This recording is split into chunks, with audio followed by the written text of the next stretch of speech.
Ngasigi malem asida hingliba miyoiba khunaina makhal kayagi singnaba kaya leptana mayoknari asigumba singnaba kaya asigi manungda miyoibana lakngam phangamdaba sathiba ama oiriba asi mahausa khuchemna khanghaudana thokhanba karigumba pangal natraga mangam amatana thingba ngamdraba amang ata asini haiba yai Mahausana amang atasing asigi manungda panba yaba kharadi yuhar haba ising ichaw ikang nonglei nungsit khak lauba maigi ching pokhaiba leibak ningkhaiba lamai chakpa amasung laina laichat asina chingbani hairiba thodok asigi manungda kharadi chawkhatpa natraga semgat sagatpagi mingda miyoibana paikhatpa thabak singna thokhanbani Asigumba mahausana thokhanba karigumba pangal natraga mangam amattana thingba ngamdraba amang atasing asidagi miyoibagi thawai amasung lanthum kandaba yadabagi phibam lakpadagi chahi khudingi October 13 da malemgi oina International Day for Disaster Risk Reduction thoram pangthokli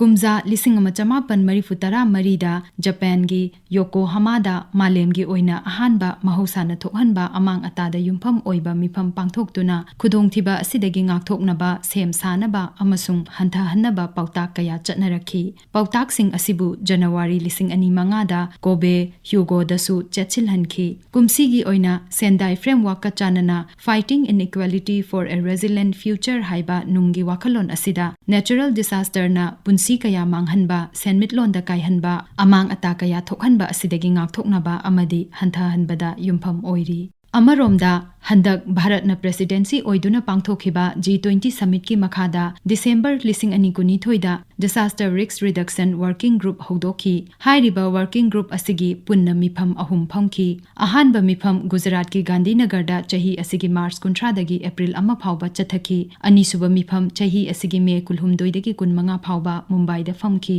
ahum suba amasung aroiba mifam Chennai da chahi asigi July 13 dagi 13 phawba chathaki G20 Disaster Risk Reduction Working Group asina G20 Summit Declaration gi saruk ama oina mahausana thokhanba amang atasing hanthahanaba paikhatkadaba thausil thaurang singi matangda maru oiba hiram mangada khanaki hairiba hiram sing adudi mahausana thokhanba khudongthiba sing mangjaunana khangdoknaba malem pumba konsinba thausil aying asa mahausagi amang ata mayoknaba ngamba infrastructure mahausana thokhanba amang atasing hanthahanaba financing framework khanghaudana thokpa khudongthiba sing thokraba matungda lokhatkadaba cheksin thaurang amasung mahausana thokhanba amang atasing hanthahanaba ecosystem da yumpham oiba thausilni mahausagi khudongthiba asi ekhoina karamba matamda thokani amadi lepkigani haiba ngamdabana masigi maramda ningthina khangbana aikhoi isana isabu ngakthokchaba ngamgani India yauna malem pumbada mahausagi amang ata asibu chauna mayoknari India gi apunba laimai gi chada 59.3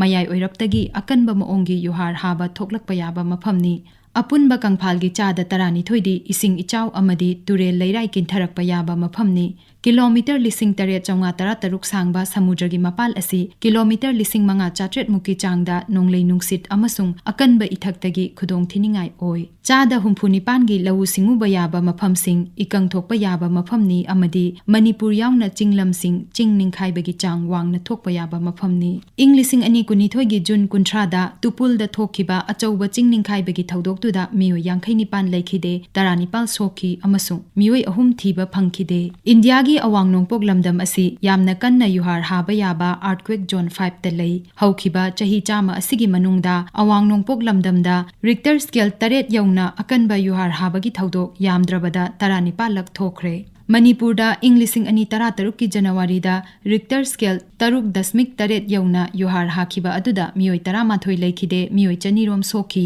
maduna kumza 1994 dagi 1958 phawbagi manungda khwaidagi kanba yuhar haba oikhi Umang sing kokthokpa poram ningthina semdana chawkhat thaurangi thabak paikhatpa ising tungba yaba mafam sing khopchinbana ising ichaw toina thokhalli leingakna yum school na chingba saba matamda masigi pautak chatna kanglon thamduna su thabakta onthoktabana table da taduna leiri isabu kanjanaba asigumba pautak chatna kanglon sing asi athuba matamda chatna hangadabani amadi miyam pumnamak khangnaba social media da thagatgadabani new education policy English ani kungi disaster management gi ꯄꯥꯎꯇꯥꯛꯁꯤꯡ ꯑꯁꯤ ꯁꯨꯡꯁꯣꯏ ꯁꯣꯏꯗꯅ ꯑꯆꯧꯕ ꯄꯥꯔꯥꯒꯤ ꯃꯅꯨꯡ ꯆꯜꯍꯟꯒꯗꯕꯅꯤ ꯑꯃꯁꯨꯡ ꯃꯁꯤꯅ ꯈꯪꯍꯧꯗꯅ ꯊꯣꯛꯄ ꯈꯨꯗꯣꯡꯊꯤꯕꯁꯤꯡꯗꯒꯤ ꯏꯁꯥꯕꯨ ꯀꯟꯖꯕ ꯉꯝꯒꯅꯤ꯫ ꯂꯩꯔꯤꯕ ꯋꯥꯍꯪꯗꯤ ꯃꯍꯧꯁꯥꯅ ꯊꯣꯛꯍꯟꯕ ꯈꯨꯗꯣꯡꯊꯤꯕꯁꯤꯡ ꯑꯁꯤꯗꯒꯤ ꯉꯥꯛꯊꯣꯛꯅꯕ ꯑꯩꯈꯣꯏ ꯀꯗꯥꯏ ꯐꯥꯎꯕ ꯁꯦꯝ ꯁꯥꯔꯕꯒꯦ ꯑꯃꯗꯤ ꯈꯪꯍꯧꯗꯅ ꯃꯇꯝ ꯑꯃꯗ ꯂꯩꯕꯥꯛ ꯑꯁꯤꯒꯤ ꯃꯐꯝ ꯑꯃꯗ ꯍꯦꯛꯇ ꯊꯣꯛꯄ ꯌꯥꯕ ꯈꯨꯗꯣꯡꯊꯤꯕꯁꯤꯡ ꯑꯁꯤꯗꯒꯤ ꯁꯥꯐꯔꯕ꯭ꯔꯥ ꯍꯥꯏꯕꯁꯤꯅꯤ꯫ ꯃꯁꯤꯒꯤ ꯄꯥꯎꯈꯨꯝꯗꯤ ꯁꯥꯐꯕ ꯑꯣꯏꯗ꯭ꯔꯤ, ꯑꯩꯈꯣꯏ ꯍꯧꯖꯤꯛ ꯐꯥꯎꯕ ꯅꯤꯡꯊꯤꯅ ꯁꯦꯝ ꯁꯥꯗ꯭ꯔꯤ, ꯑꯅꯧꯕ ꯃꯇꯝꯒꯤ ꯇꯦꯛꯅꯣꯂꯣꯖꯤ ꯂꯩꯇ꯭ꯔꯤ ꯑꯃꯗꯤ ꯃꯇꯝꯒꯤ ꯑꯣꯏꯕ ꯂꯧꯁꯤꯡ ꯅꯤꯡꯊꯤꯅ ꯂꯩꯇ꯭ꯔꯤ꯫ ꯑꯃꯥꯡ ꯑꯇꯥ ꯑꯁꯤꯅ ꯆꯥꯎꯈꯠꯄꯗ ꯊꯤꯟꯊꯍꯜꯂꯤ꯫